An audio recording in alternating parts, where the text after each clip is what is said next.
Hello, dear students. Myself, Devendra Chaudhary, and I welcome you online platform of Bansal classes Odisha. कैसे हैं आप सब लोग? थोड़ा थोड़ा रेस्पॉन्स कम हो गया भाई सबका भी।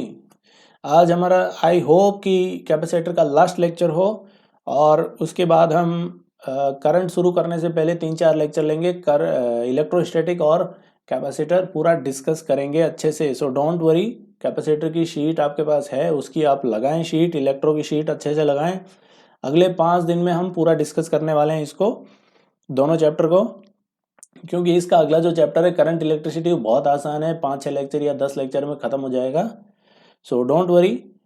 और अब शुरू करते हैं अपन आज का टॉपिक। आज का टॉपिक है अपना सिंपल लीकेज करंट। नाम बड़ा है, दर्शन छोटा है। Leakage current. अब लीकेज करंट से सिंपल सा मतलब हमारे दिमाग में क्या आता है कि कहीं से करंट लीक हो रहा है, ठीक है। मतलब एक ड्रम में पानी भरा है और हम कहते हैं कि ड्रम लीक हो रहा है, इसका मतलब उसमें से पानी लीक हो रहा है।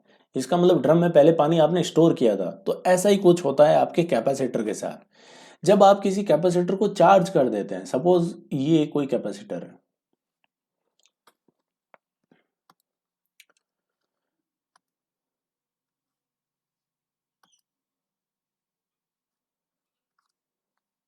Let's say this is an capacitor plate और ये भी एक कैपेसिटर की प्लेट है और इसके बीच में आपने भर रखा है डाइलेक्ट्रिक, ठीक है। तो यहाँ पर आपने डाइलेक्ट्रिक अच्छे से भर रखा है, जैसे डाइलेक्ट्रिक, और ये डाइलेक्ट्रिक है, इसका डाइलेक्ट्रिक कांस्टेंट के है और इसकी रेजिस्टिविटी के, तो यहाँ पर डाइलेक्ट्रिक कांस्टेंट है और इसकी रेजिस्टिविटी है रो। रो इसकी रेजिस्टिविटी है, किसकी रेजिस्टिविटी? इस मटेरियल की। रो इज रेजिस्टिविटी। और इसका क्रॉस सेक्शन एरिया ए है,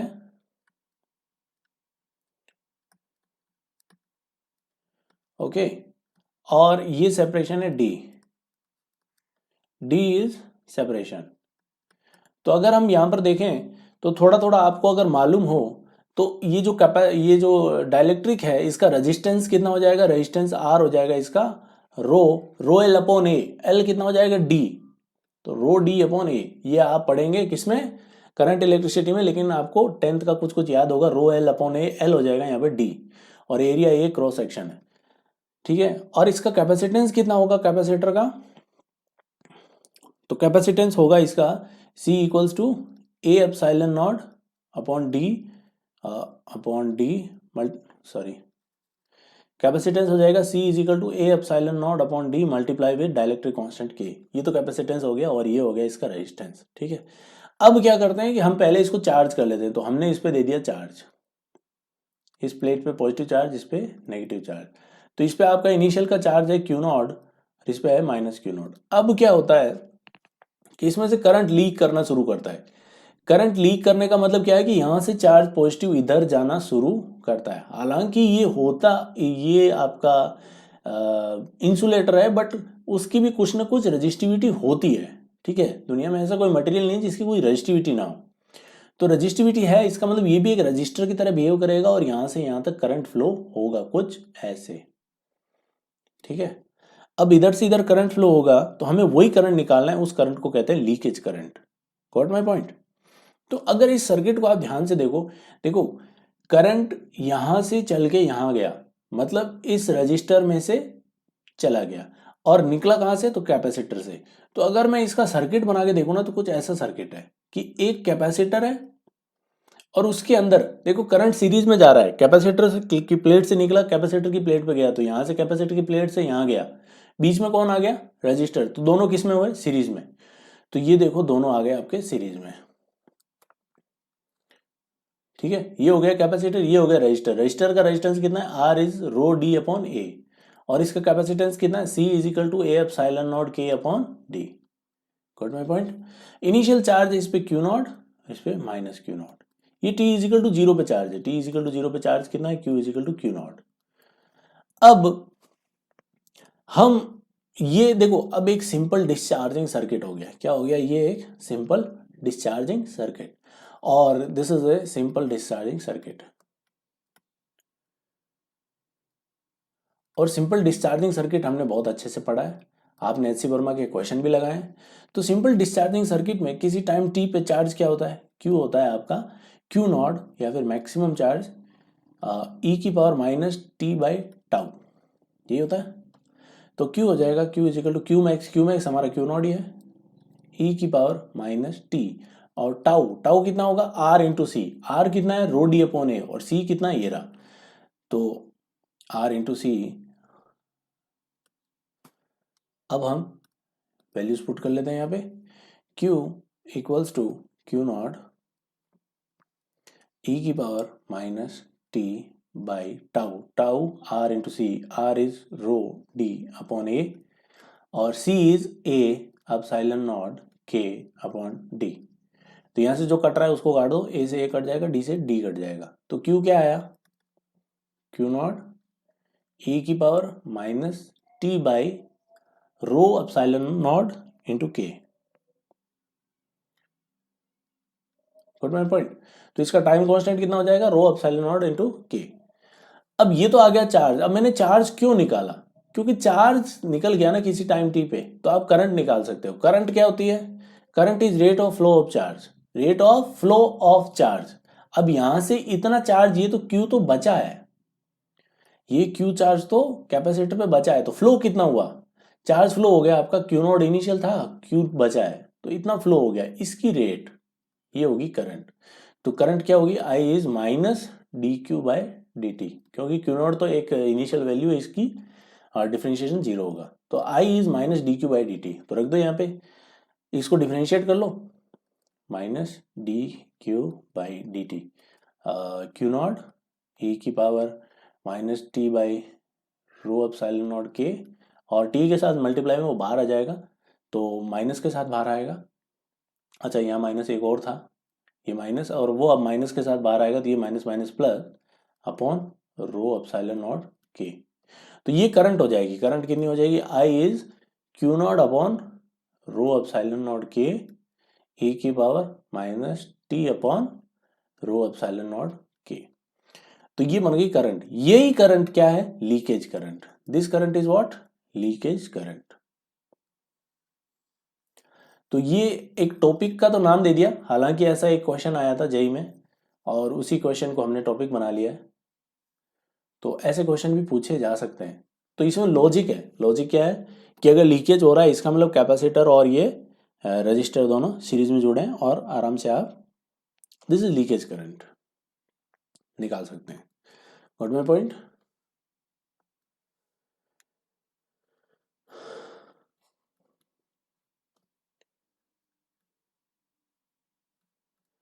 सो आप इसको नोट कर लें आराम से, स्क्रीन पॉज करके इसको नोट कर लें। एक बार मैं फिर से रिमाइंड कर देता हूँ ऊपर से, यहाँ से हम शुरू हुए थे, स्क्रीन पॉज करते जाएं, नोट करते जाएं। ओके, अब चलते हैं हम next, force on dielectric at constant voltage. अब डाइलेक्ट्रिक जब इंसर्ट करवाया जाता है कैपेसिटर पे, तो देखो पहली बात तो इंसर्ट नहीं करवाया जाता, कैपेसिटर जब बनाया जाता है कमर्शियल यूज के लिए या फिर इंडस्ट्रियल यूज के लिए, जब प्रोड्यूस किया जाता है तब डाइलेक्ट्रिक के ऊपर कोटिंग की जाती है। लेकिन हमारे क्वेश्चन के हिसाब से, जैसे हम डालते हैं एटीएम कार्ड एटीएम में, तो वो कैसे फटाक से खींच लेता है अंदर, तो ऐसा ही कुछ एक क्वेश्चन का सिचुएशन बनाया गया है कि अगर कोई कैपेसिटर की दो प्लेट्स हैं कुछ ऐसे, तो ये दो कैपेसिटर की प्लेट्स हैं और इसके बीच में अब हम एक डाइलेक्ट्रिक इंसर्ट करवाएंगे।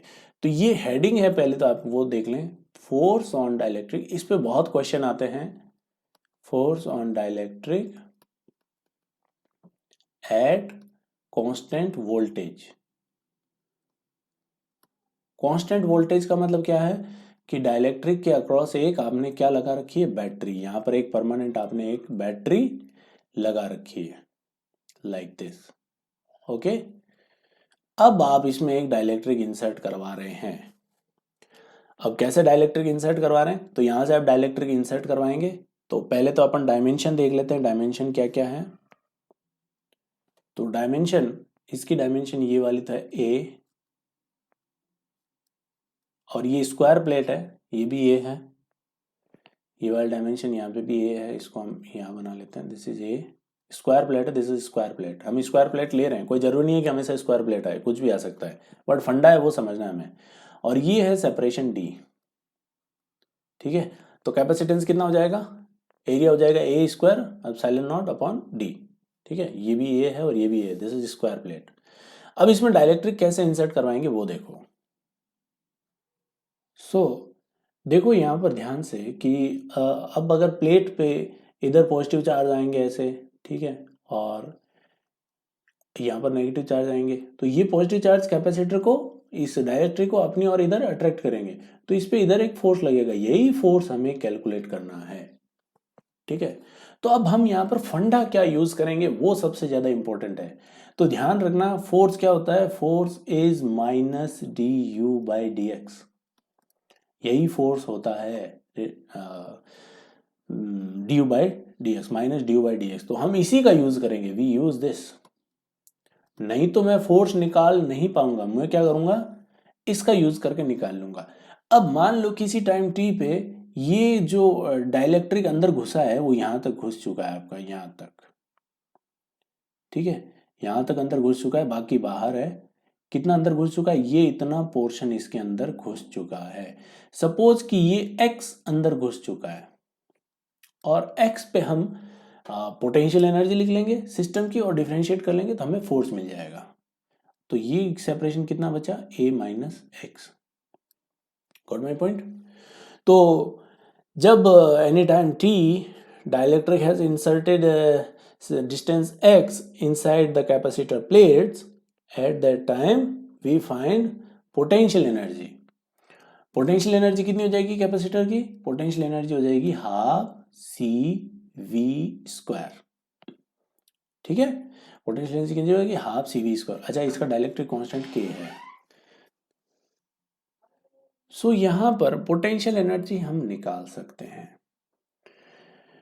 और इसको डिफरेंशिएट करेंगे तो फोर्स आ जाएगा। देखो फोर्स क्या होगा, फोर्स होगा F is equal to minus D U by D X, मतलब D by D X of C V square.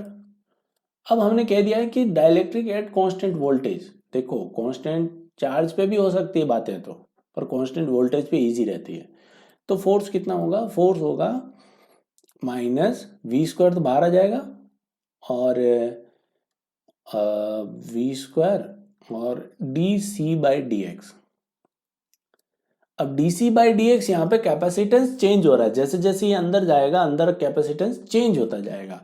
तो इस टाइम पे कैपेसिटेंस कितना है, देखो यहां पर अब कैपेसिटेंस ना, दो कैपेसिटर है, एक तो ये एयर वाला कैपेसिटर है यहाँ पे और एक ये डाइलेक्ट्रिक वाला कैपेसिटर है।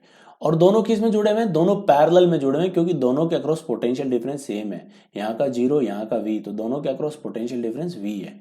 तो दोनों पैरेलल में है कैपेसिटर। फिर से कह रहा हूं, ये दोनों, एक एयर का कैपेसिटर है यहाँ पे ये वाला, और एक ये डाइलेक्ट्रिक का कैपेसिटर है, और दोनों किस में जुड़े हुए हैं, पैरेलल में। तो सी इक्विवेलेंट कितना हो जाएगा, C1 प्लस C2। अच्छा C1 कितना होगा, C1 होगा इसका ये एरिया कितना है, ये सेपरेशन, ये डिस्टेंस है a, और ये बची आपकी a माइनस एक्स, देख लो ये माइनस एक्स है और ये वाली a है, तो एरिया हो गया a into A minus X into epsilon not upon बीच का सेपरेशन d, वो तो है ही, plus what is C2, C2 ये, तो इसका एरिया ये रहा, ये एरिया कितना है, देखो ये x and this is a, तो एरिया है a into X into epsilon not upon बीच का सेपरेशन d, और अब यहाँ पर डाइलेक्ट्रिक कांस्टेंट भी है तो वो हो गया k।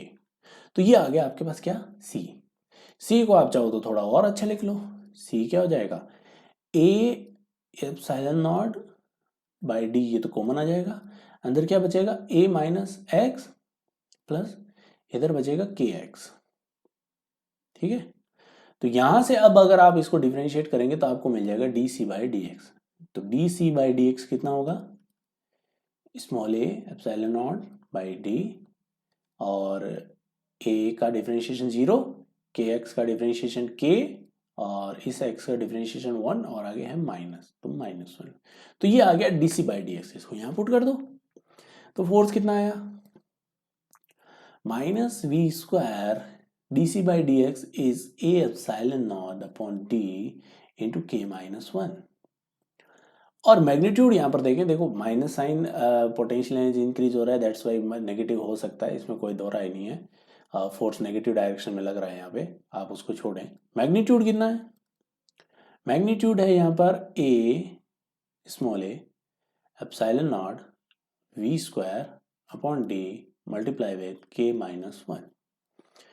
तो आप चाहो तो इसे याद रख लो, और याद नहीं रहता है मैं तो कहता हूं फंडा याद रखो, क्योंकि अगर ऐसा क्वेश्चन आएगा तो आप फटाक से फंडा आराम से, ये है फंडा इसका। तो ये अगर फंडा आपको याद रहेगा तो ये आराम से आप सॉल्व कर पाएंगे, ठीक है। तो ये फोर्स आया। अब एक लाइन का अगर क्वेश्चन बने तो यहां पर ये बन सकता है कि अगर डाइलेक्ट्रिक को कांस्टेंट वोल्टेज पे इंसर्ट करवाते हैं तो फोर्स कांस्टेंट रहता है। ये फोर्स कांस्टेंट है, आप देख सकते हैं।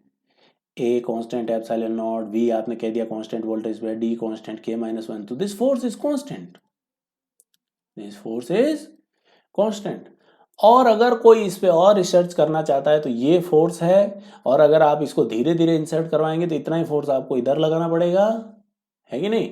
और वो फोर्स इंटू डिस्टेंस क्या हो जाएगा? Work done by external agent. Work done by external agent, ये फोर्स इंटू डी कर लेना, ये आ जाएगा work done by external agent. कितना आएगा? A epsilon not V square K minus one, ठीक है। एफ डॉट डी नहीं, एफ डॉट डी एक्स, और डी एक्स का ये नीचे डी रहेगा, डी एक्स का इंटीग्रेशन क्या हो जाएगा? दिस होल लेंथ कितनी है? ए, तो this will be A square. तो आप चाहो तो निकाल सकते हो डाइलेक्ट्रिक इंसर्ट करवाने के बाद चार्ज कितना फ्लो होगा, बैटरी का वर्क कितना होगा, कैपेसिटर में एनर्जी कितनी चेंज होगी, उससे एक्सटर्नल का वर्क आप चाहो तो जो पहले हमने फंडे यूज किए हैं उनको यूज करके निकाल सकते हो। आप देखना यही फोर्स आएगा, यही वर्क आएगा एक्सटर्नल का। Got my point? सो और ये नेगेटिव का और आएगा, ठीक है। तो ये है कांस्टेंट वोल्टेज पे डील करना कि डाइलेक्ट्रिक पे फोर्स कितना लगेगा। आप यहाँ से फिर से देख सकते हैं, पॉज करते जाएं, नोट्स बनाते जाएं। आपके लिए मैं छोड़े जा रहा हूं कि ऐसा ही सेम सेटअप बनाना है आपको, और आपको निकालना है force on dielectric at constant charge. Constant charge पे कितना फोर्स लगेगा वो आपको निकालना है। वही आपको स्क्वायर प्लेट लेनी है, ये साइड ए, ये भी ए, और बीच का सेपरेशन लेना है आपको डी, और एक प्लेट यहां लेनी है, और वही आधा इसमें डाइलेक्ट्रिक घुसेड़ देना है इसे। कितना घुसेड़ेंगे? x, और उसके बाद ये बच जाएगा a माइनस एक्स। और अब यहाँ पे चार्ज कांस्टेंट है, इस पे इनिशियल चार्ज क्यू नॉट है और इस पे माइनस क्यू नॉट है। अब बैटरी नहीं है, अब क्या है? चार्ज कांस्टेंट है, अब बैटरी नहीं है। और आपको पता है जब बैटरी नहीं होती चार्ज कांस्टेंट रहता है, आप चाहे कोई भी ऑपरेशन करो। तो अब इसमें डाइलेक्ट्रिक पे इधर फोर्स लगेगा, वो आपको निकालना है F कितना होगा, ठीक है। सेम तरीका है, आप U निकालें, जब X घुसने के बाद पोटेंशियल एनर्जी में चेंज आएगा डेफिनेटली, क्योंकि एक्सटर्नल का वर्क हो रहा है यहाँ पे। और U निकालने के बाद आप आराम से निकाल सकते हैं इसका फोर्स, ठीक है। ओके, ये आप करेंगे और मुझे सेंड करेंगे सभी बच्चे। Next heading is spherical capacitor. Spherical capacitor, हम स्फेरिकल कैपेसिटर पढ़ेंगे अब, और सिर्फ कैपेसिटेंस निकालेंगे उसका, बाकी और कुछ है नहीं उसमें। क्या निकालेंगे? सिर्फ कैपेसिटेंस। तो स्फेरिकल कैपेसिटर में सपोज कि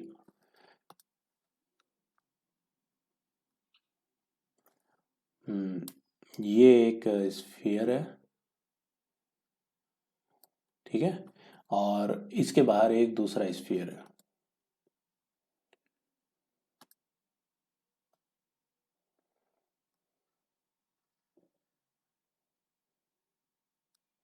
तो ये बन गया आपका स्फेरिकल कैपेसिटर। अब बीच में आप चाहो तो मटेरियल डाल दो, कोई दिक्कत नहीं है, ठीक है। और दोनों होलो स्फीयर हैं, ठीक है।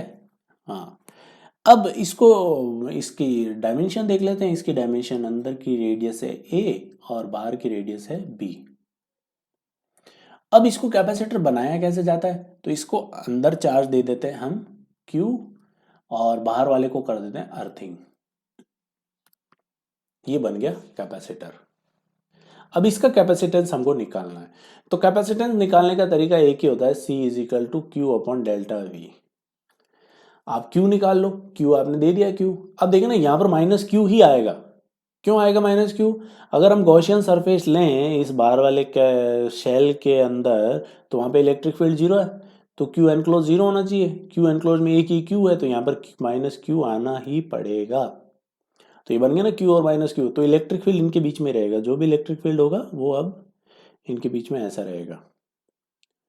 Got my point? है ना। अब इलेक्ट्रिक फील्ड आ गया। अब हमने C क्या बोला था, Q upon delta we. Q हमने दे दिया। अब डेल्टा वी मैंने बोला था जहां से जहां तक इलेक्ट्रिक फील्ड मौजूद है वहां से वहां तक आप पोटेंशियल डिफरेंस निकाल लो। तो ये सरफेस है सपोज S1 और ये है S2, तो C क्या हो जाएगा, Q upon potential of S1 minus potential of S2।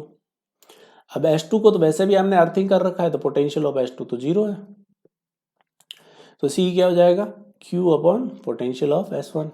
अब S1 का पोटेंशियल निकाल लो।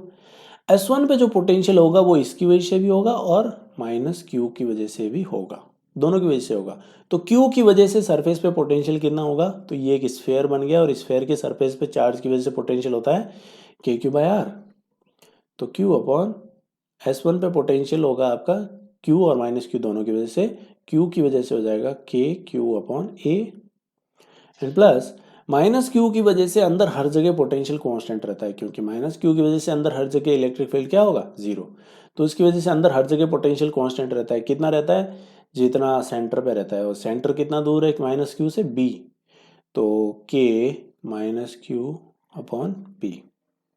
तो क्यू तो कैंसिल हो जाएगा और यहाँ क्या बचेगा, ए बी ऊपर चला जाएगा, A B upon B minus A, और k की वैल्यू होती है 1/4πε0, तो ये 4πε0 भी ऊपर चला जाएगा।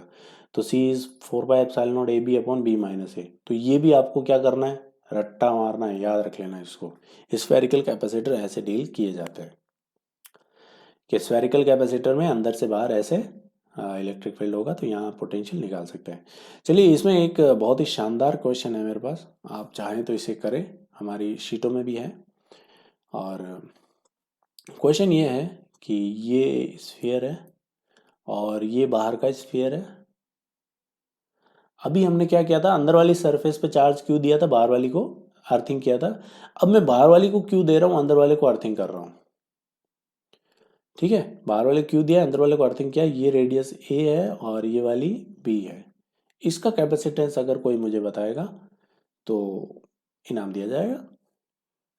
ठीक है, सो इसमें ये एक और आगे आ जाता है, ये लास्ट टॉपिक है आज का, इनफाइनाइट सिलेंड्रिकल कैपेसिटर।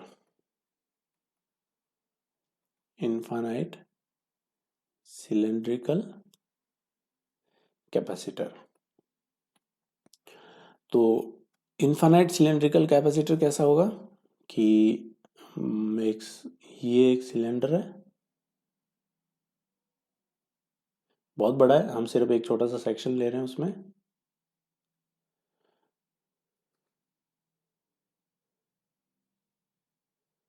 और एक इसके बाहर ऐसा सिलेंडर है,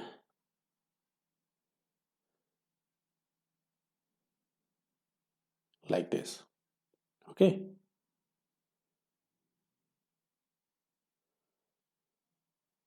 और ये बहुत लंबा कैपेसिटर है। आप मत मान जानना कि ये सिर्फ इतना ही है, बहुत बड़ा है। बहुत लंबा क्यों ले रहे हैं आपको समझ में आ जाएगा। लंबा है तो इलेक्ट्रिक फील्ड क्या रहेगा, कांस्टेंट। ओहो, इसको भी अभी डिस्चार्ज होना था।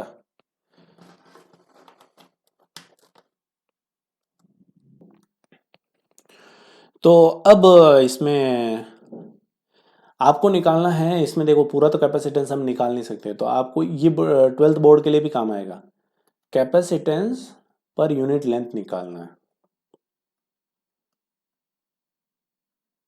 ठीक है, तो हम क्या करते हैं, इसमें अंदर वाली सरफेस पे चार्ज दे देते हैं, और अब इसमें चार्ज क्यू तो नहीं दे सकता मैं, तो देता हूं मैं लैम्डा कूलम पर मीटर। अंदर वाली सरफेस पे लैम्डा कूलम पर मीटर दिया, और बाहर वाले को क्या कर देंगे अपन, अर्थिंग। ठीक है, तो बाहर वाले को अर्थिंग करेंगे तो यहाँ पे माइनस लैम्डा चार्ज आ जाएगा अंदर, ये गॉस लॉ से आप देख सकते हैं, और ये कैपेसिटर ऐसे इन्फानाइट तक है। ठीक है, तो अब इसका हमें कैपेसिटेंस निकालना है पर यूनिट लेंथ। तो पर यूनिट लेंथ निकालना है ना, तो आप क्या करो, इसमें एक एल लेंथ का एक सेक्शन ले लो, ये बहुत बड़ा था। सपोज कि ये आपने जो सेक्शन लिया ना, ये एल लेंथ का है, कितनी लेंथ का, एल। एल लेंथ का सेक्शन है, तो इसमें इतने में चार्ज कितना आ जाएगा, लैम्डा एल।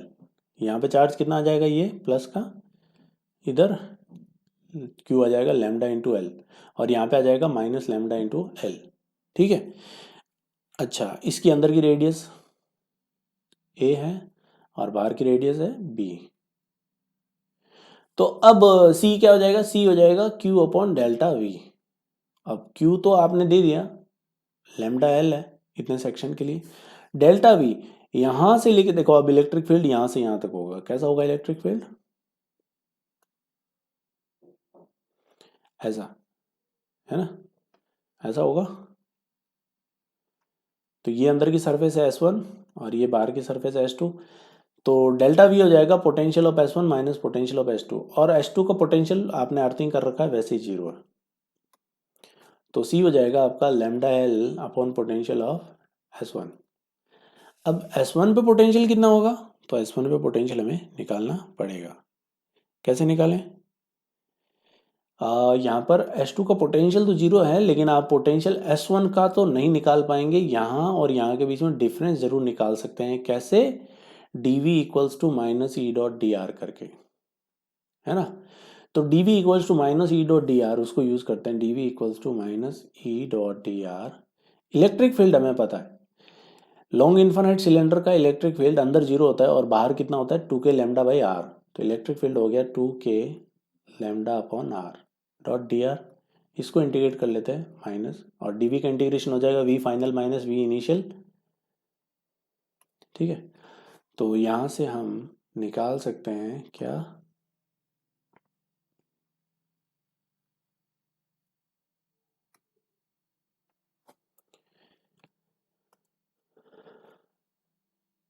तो इसको आप इंटीग्रेट कर लें, माइनस 2k लैम्डा बाहर आ जाएगा, 1 अपॉन आर का इंटीग्रेशन एल एन आर हो जाएगा, एल एन आर, और लिमिट लग जाएगी आर की आपकी ए से लेके बी तक, ए से बी। सो ये माइनस को आप इधर कर लें, V initial minus V final equals to 2k lambda और L N B by A. अब वी फाइनल मतलब इस सरफेस का, वो तो पोटेंशियल वैसे ही जीरो है, तो वी इनिशियल कितना आ गया, या फिर S1 का पोटेंशियल कितना आ गया, 2k lambda L N B by A.